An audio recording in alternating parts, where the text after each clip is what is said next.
Hello students, আমার চ্যানেলে তোমাদেরকে স্বাগত। শুরু করছি ক্লাস 11-এর সেমিস্টার 1 রাষ্ট্রবিজ্ঞান ক্লাস, তৃতীয় অধ্যায় নাগরিকতা পর্ব 3। দেখতে পাচ্ছ তোমরা প্রথম থেকে শেষ পর্যন্ত ভিডিওটা দেখবে, একটু স্কিপ করবে না। এই নাগরিকতা অধ্যায়টা কিন্তু এখন আমি বিস্তারিত তোমাদের সামনে আলোচনা করব। কিছু পার্ট তোমাদের সামনে আলোচনা করব, যেমন এখন তোমাদের সামনে যে আলোচনা করব সেটা হলো নাগরিকতা অর্জনের পদ্ধতি সমূহ।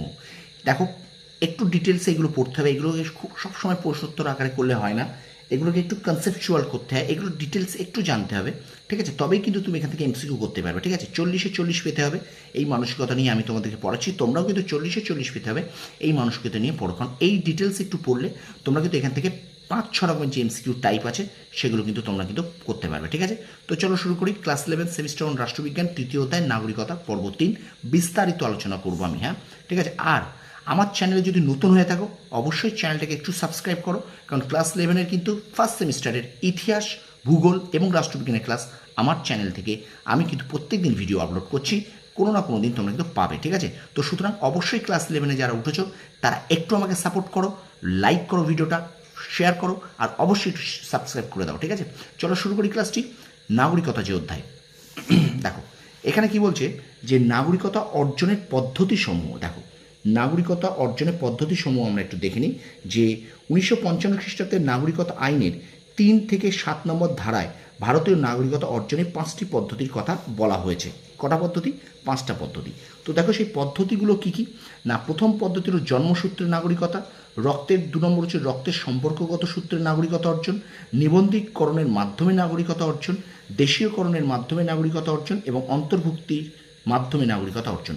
এই 5টা পদ্ধতিতে কিন্তু আমরা নাগরিকতা অর্জন করি, ঠিক আছে? তো এবার আমরা এক একটা এই 5টা যে পদ্ধতি আছে এগুলো আমরা এবার ডিটেলসে একটু পড়ে নেব, ঠিক আছে? আজকে হয়তো পুরোটা পড়তে পারবো না, আজকে দুটো পড়বো আমরা, যেটা হলো একটা হলো জন্মসূত্রের নাগরিকতা এবং রক্তের সম্পর্কগত সূত্রের নাগরিকতা। এই দুটো আজকে আমরা পড়বো, ঠিক আছে? তো চলো শুরু করে। দেখো বলছে জন্মসূত্রের নাগরিকতা অর্জন। জন্মসূত্রের নাগরিকতা অর্জন, সিটিজেনশিপ বাই বার্থ। বলছে জন্মসূত্রে নাগরিকতা অর্জনের পদ্ধতি সম্পর্কে 1955 খ্রিস্টাব্দের নাগরিকতা আইনে বলা হয়েছে যে 1950 খ্রিস্টাব্দের 26শে জানুয়ারি তারিখে অথবা তারপরে ভারতের যারা জন্মগ্রহণ করেছেন তারা সকলেই জন্মসূত্রে নাগরিকতা অর্জন করবে, ঠিক আছে? অর্থাৎ 1950 খ্রিস্টাব্দের 26 জানুয়ারির পরে যারা ভারতের জন্মগ্রহণ তারা সবাই ভারতের নাগরিক। তবে পরবর্তীকালে 2003 খ্রিস্টাব্দের নাগরিকত্ব সংশোধন আইনে বলা হয়েছে যে 1 নম্বর দেখো 1950 খ্রিস্টাব্দের 26 জানুয়ারি বা তারপর এবং 1927 খ্রিস্টাব্দের 1 জুলাই আগে যেসব ব্যক্তি ভারতবর্ষে জন্মগ্রহণ করেছেন তারা কিন্তু জন্মসূত্রে ভারতীয় নাগরিক হিসেবে বিবেচিত হবে, ঠিক আছে? প্রত্যেকটা লাইন, প্রত্যেকটা ওয়ার্ড কিন্তু তোমাদেরকে পড়া দরকার, ঠিক আছে? এবার দেখো বলছে 2 নম্বর পয়েন্ট কী আছে না, 1987 খ্রিস্টাব্দে 1 জুলাই বা তারপরে কিন্তু 2003 খ্রিস্টাব্দের নাগরিকত্ব সংশোধন আইনে প্রণয়নের পূর্বে জন্মগ্রহণকারী ব্যক্তি জন্মসূত্রে ভারতীয় নাগরিক বলে বিবেচিত হবেন যদি তার পিতা বা মাতার কেউ একজন তার জন্মের সময় ভারতের নাগরিক হয়ে থাকেন, ঠিক আছে? আচ্ছা, এবার আছে দেখো 2003 খ্রিস্টাব্দে নাগরিকত্ব সংশোধন আইন কার্যকর হওয়ার দিন বা তারপরে ভারতের জন্মগ্রহণকারী ব্যক্তিরা জন্মসূত্রে ভারতীয় নাগরিক বলে বিবেচিত হবেন যদি তার জন্মগ্রহণের সময় পিতা মাতা উভয়েরই ভারতের নাগরিক হন অথবা পিতা মাতার কেউ একজন ভারতীয় নাগরিক হন ও অপরজন অবৈধ পরিযায়ী বা দেশান্তরী না হন, ঠিক আছে? তো এইগুলো কিন্তু ভালো করে একটু পড়ে নাও, ঠিক আছে? একটু তোমরা ভিডিওটা পজ করে পড়ে নাও, ঠিক আছে? দেখো, অবৈধ পরিযায়ী বা আচ্ছা, জন্মসূত্রে নাগরিকতা অর্জনের ক্ষেত্রে উপযুক্ত পদ্ধতির সুবিধা থেকে বঞ্চিত হবেন যদি জন্মগ্রহণকারী ব্যক্তির পিতা কোনো সার্বভৌম শক্তির প্রতিনিধি হিসেবে বিশেষ ধরনের অব্যাহতি ভোগ করেন অথবা শত্রু ভাবাপন্ন বিদেশি হন ও শত্রুপক্ষ অধিকৃত কোনো অঞ্চলে যদি তার জন্ম হয়, ঠিক আছে? তো এবার আমরা চলে যাচ্ছি যে 2 নম্বর যেটা আছে, যেটা হলো রক্তের সম্পর্কগত সূত্রে নাগরিকতা অর্জন।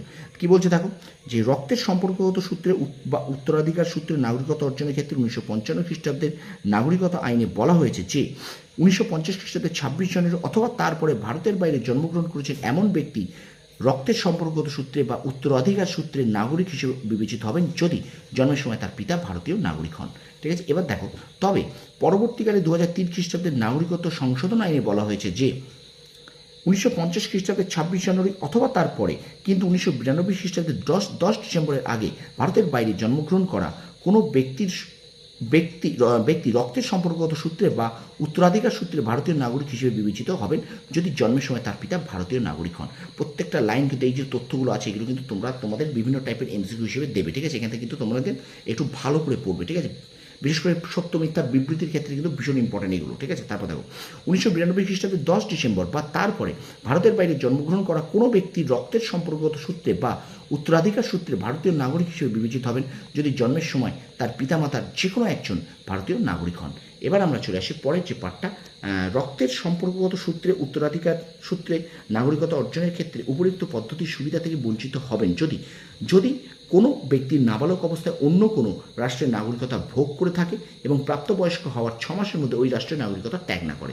আর 2004 খ্রিস্টাব্দের 3 ডিসেম্বরের পরে ভারতের বাইরে জন্মগ্রহণ করা কোনো ব্যক্তি রক্তের সম্পর্কগত সূত্রে বা উত্তরাধিকার সূত্রে নাগরিক হিসেবে বিবেচিত হবেন না যদি না তার জন্মের 1 বছরের মধ্যে কোনো ভারতীয় দূতাবাসে নিবন্ধীকৃত করা হয় অথবা তার পিতামাতার যে কোনো একজন তার জন্মের সময় কেন্দ্রীয় বা রাজ্য সরকারের অধীনে কোনো চাকরি না করেন। তো এই পর্যন্ত আজকে আমরা ভিডিওটা পড়লাম। পরের দিন আমরা আর 3টে যে পদ্ধতি আছে সেগুলো আমরা পড়ে নেব, ঠিক আছে? তো সুতরাং তোমাদের সামনে এগুলো দেখো আমি আরও একবার তোমাদের সামনে তুলে ধরছি। জন্মসূত্রের নাগরিকতা অর্জন সম্পর্কে ডিটেলস তোমাদের এখানে আলোচনা করলাম, আমি ডিটেলস এখানে লেখা আছে। তোমরা অবশ্যই ভিডিওটা পজ করে নিয়ে খাতায় লিখে নাও আর বারবার একটু এগুলোকে পড়া শুরু করো। দেখো পুরনো জিনিস কিন্তু রিভিশন দেবে, নতুন পড়ার সাথে সাথে কিন্তু পুরনো জিনিসও কিন্তু তোমাদের কিন্তু রিভিশন দিতে হবে, ঠিক আছে? রিভিশন যত দেবে আর এইগুলোকে একটু খুঁটিয়ে পড়ো, রিভিশন যত দেবে তত কিন্তু তোমার এমসিকিউ করতে সুবিধা হবে। আর এগুলোকে একটু খুঁটিয়ে পড়ো, এখান থেকে কিন্তু এই বিভিন্ন টাইপের তোমাদের এমসিকিউ কিন্তু পড়বে, সুতরাং একটু ডিটেলসে তোমাকে পড়তে হবে।